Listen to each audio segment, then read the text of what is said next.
लेकिन जितने लोग आए हैं अगर ये भी एकजुट हो जाए, गोलबंद हो जाए, अपने व्यक्तिगत हितों को सेक्रीफाइस कर दें और एक उम्मीदवार हो जाए विपक्ष का, तो बीजेपी की चुनौती बढ़ जाएगी। ऐसी बात नहीं है, 12 राज्यों में तो बहुत मजबूती के साथ विपक्ष उनको चुनौती दे सकता है बीजेपी को। तो कह सकते हैं कि हाँ, बीजेपी का बैंड बजाने के लिए विपक्ष तैयार हो रहा है, लेकिन बैंड कितना जोर से बजेगा ये तो चुनाव के बाद ही पता चलेगा, या थोड़ा दिन और इंतजार करिए।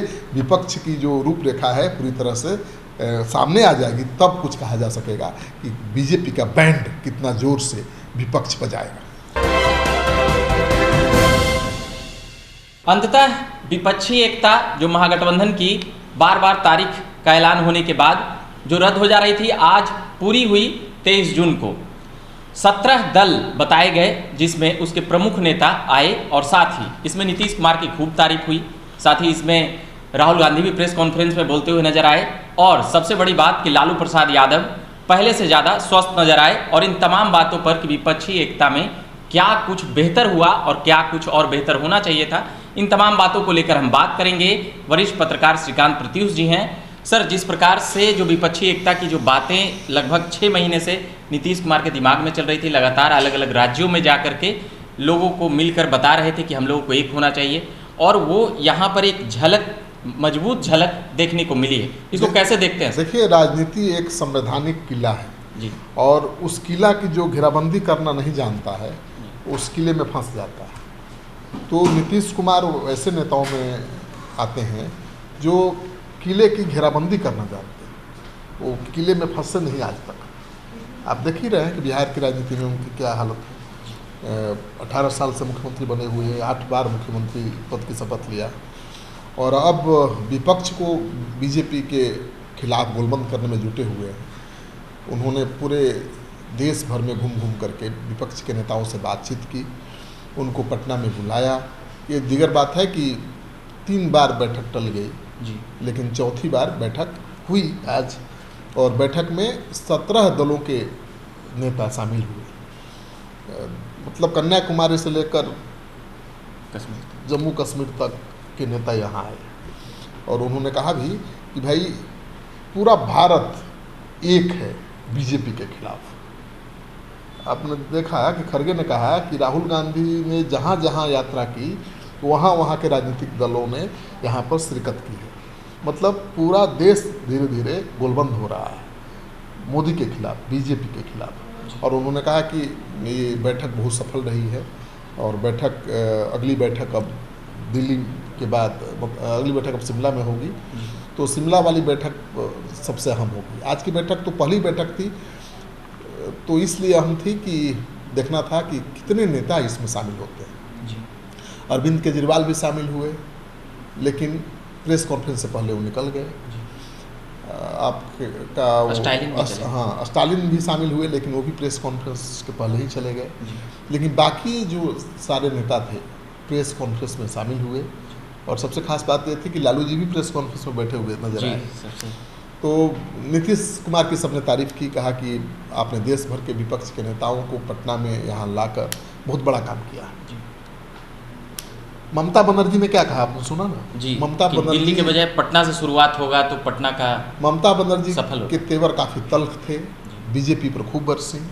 उन्होंने कहा कि संविधान की धज्जी बीजेपी उड़ा रही है, तानाशाही कर रही है बीजेपी, और हर राज्य में गवर्नर के जरिए सरकार चलाने की कोशिश कर रही है बीजेपी।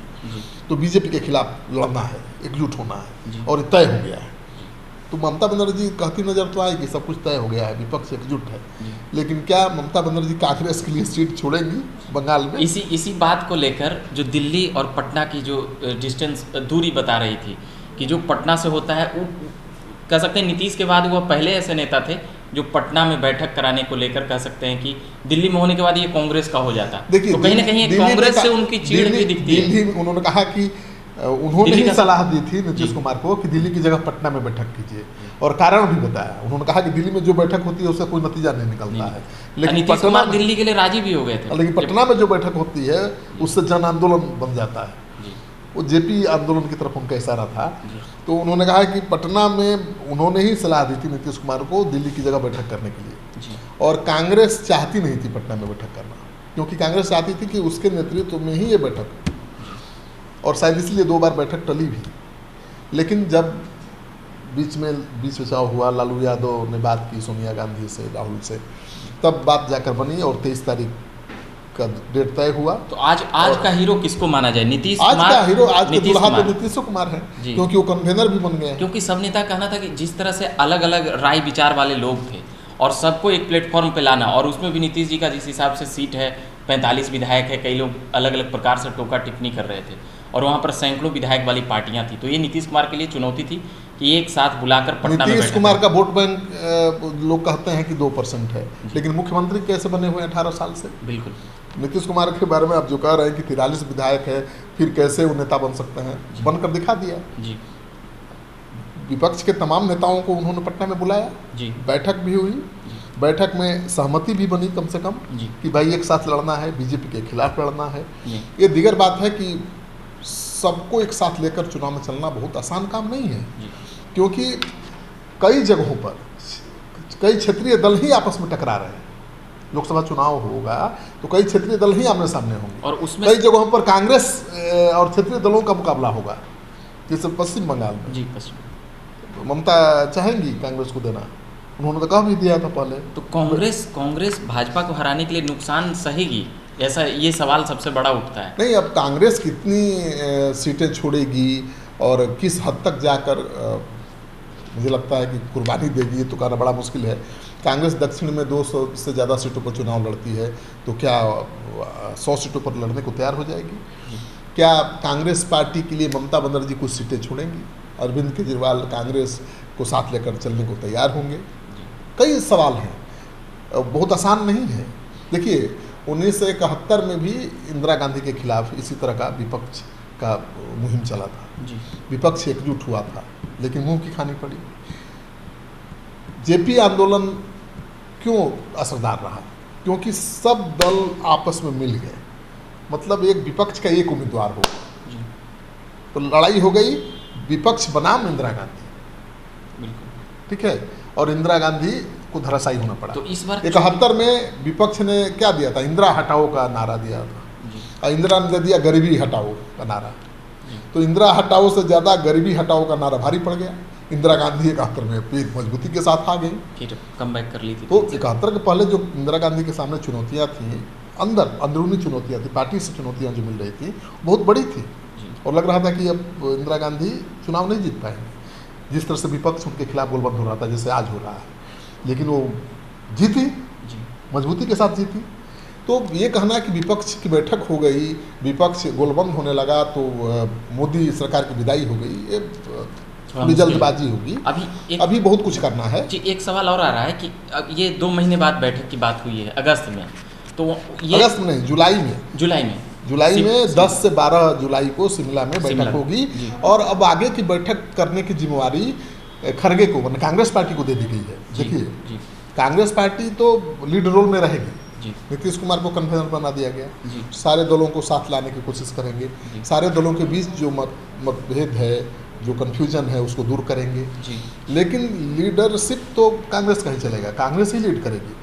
पटना में तो ठीक है, बैठक हो गई, सारे विपक्षी दल आ भी गए, नीतीश कुमार का कद भी बढ़ गया, कन्वेनर भी बन गए, उनकी भूमिका भी बढ़ गई, उनकी जिम्मेवारी भी बढ़ गई। लेकिन अगली बैठक खड़गे कराएंगे, और उस बैठक में बहुत अहम फैसला होना है। सीट शेयरिंग को लेकर बात, कौन दल कितनी सीटों पर लड़ेगा, कौन किसके लिए कितनी सीटें छोड़ेगा, इस पर फैसला होना है। तो इसमें कुछ दल छोड़कर जा भी सकते हैं, जैसे 1.5 दर्जन बिल्कुल, पार्टियां। 10 से 12 जून को जो बैठक होने वाली है शिमला में विपक्ष की, वो बहुत अहम होगी, और उसमें पता चलेगा कि वाकई विपक्ष कितना गोलबंद है, विपक्ष के नेता एक दूसरे के लिए कितना सेक्रीफाइस करने को तैयार हैं, क्योंकि जब तक सेक्रीफाइस नहीं करेंगे बीजेपी से लड़ाई कैसे लड़ पाएंगे। एक और सवाल उठता है सर कि नीतीश कुमार अब तक आज के तो सफल रहे, मगर आगे की जो भूमिका बनेगी उसके बाद जो तमाम विपक्षी दल हैं वो नीतीश कुमार की बात मानेंगे नहीं, ऐसे सवाल उठते हैं, करते हैं, मानेंगे नहीं मानेंगे, कई बार होता है, क्योंकि 6 मुख्यमंत्री थे और 5 उप मुख्यमंत्री भी आए। देखिए सबके अपने क्षेत्रीय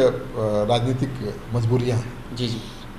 सब अपना हितों का ध्यान रखकर ही आगे बढ़ेगा। कोई भी नेता, कोई भी दल अपने क्षेत्रीय हितों का ध्यान रखेगा, उसको ध्यान में रखते हुए ही आगे बढ़ेगा।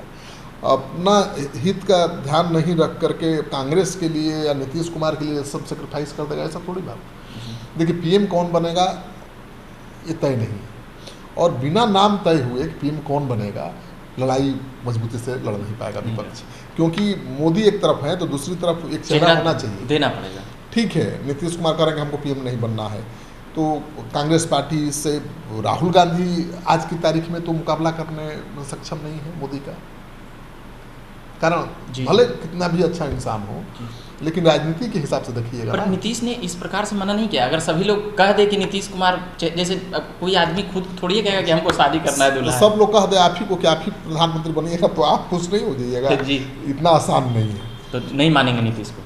नहीं, ये नहीं करूँगा, नहीं मानेंगे, अभी तो दूर की कौड़ी है ना, पहले तो ये तय हो जाए कि विपक्ष एकजुट है, विपक्ष के बीच सीटों का बंटवारा हो जाए। नीतीश कुमार का जो फार्मूला है कि विपक्ष का एक उम्मीदवार होगा हर सीट पर, अगर ये सारी बातें तय हो जाती हैं तब बात आएगी, बारी आएगी कि कौन चेहरा होगा। और चेहरा बहुत हो सकते हैं ना भाई, राहुल गांधी नहीं हो सकते हैं तो खड़गे तो हो सकते हैं, महादलित हैं, दलित हैं और बड़े नेता हैं, बहुत अनुभव है।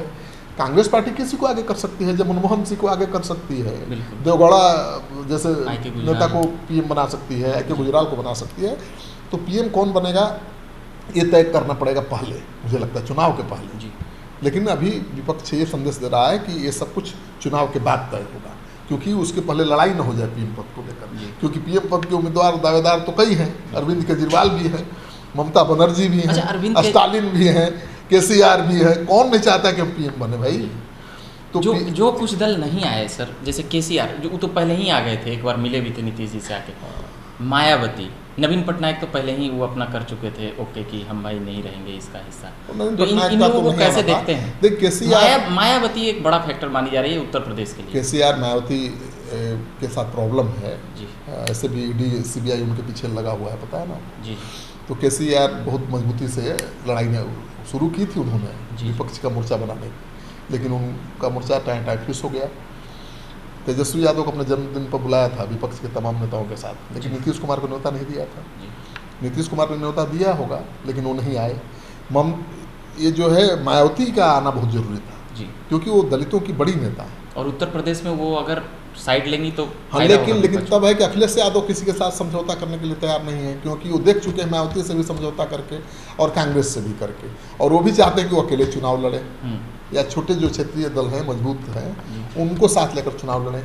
तो सबसे बड़ी समस्या सीटों के बंटवारे को लेकर आएगी, न अखिलेश मानेंगे, न ममता मानेंगी, न केजरीवाल मानेंगे, वहीं पर पेच फंसेगा। नवीन पटनायक के साथ क्या प्रॉब्लम है?